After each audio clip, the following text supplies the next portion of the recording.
Here's a game that deserves more attention, Verdun.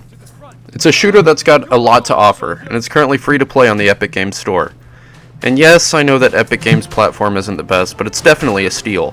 Verdun has a lot more to offer than other World War I shooters, namely atmosphere, presentation, and some elements of gameplay where it diverges from others. First of all, the atmosphere of Verdun blows titles like Battlefield 1 out of the water. Like, yeah, Battlefield 1 has a signature battlefield theme, beautiful landscapes, and I don't mean to say it doesn't have a very real, tangible atmosphere like every Battlefield title does, but that being said, Battlefield 1 looks, feels, and plays a lot more similarly to a World War II shooter rather than a World War I shooter. What do I mean by this? Well, the First World War was a lot grittier, with machine guns causing constant stalemates across Europe, at least until the Mark I was developed later in the war. Most combat occurred either in a trench or near one. Battlefield 1 has a noticeable lack of true trench warfare, as most combat is either done in streets, meadows, or forests.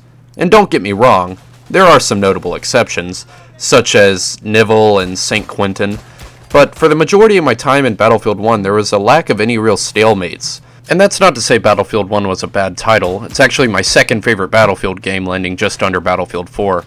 But Verdun's maps offer several different entrenchments rather than open spaces, with different conditions on each map to keep it fresh and put a certain spin on the formula. In Ain, heavy foliage works to the advantage of teams who conceal themselves in the thick grass. Using flank tactics and surprise attacks are best on this map. In Champagne, few key connections between the trenches cause chaotic, frenzied firefights as teams attempt to force their way through. The Argonne boasts heavily mortared lands with plenty of craters for attackers to seek shelter in or defenders to flush out with grenades. Yet, at the core of all these maps, simple attack-defend rules create an amazing game mode, which recreates trench warfare better than any other title I've seen so far. The weapons in-game also help, as most classes are equipped with bolt actions or deployed machine guns, which are weapons that inherently cause stalemates and trench combat. Weapons that are able to reliably dispatch enemies over a large distance help create this feeling.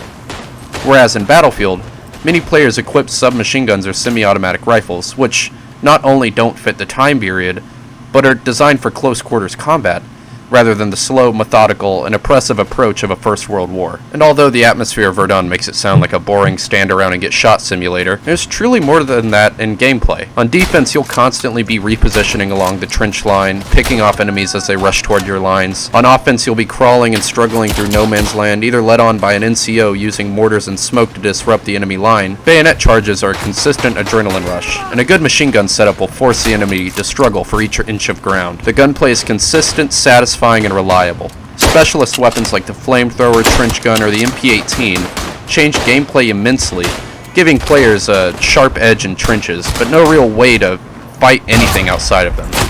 The gameplay loop of Verdun consists of tight, consistent gunplay during defense, tense, thrilling rushes during offense, and chaotic, messy firefights when the teams inevitably clash within a trench. Verdun's a good game, and you should try it.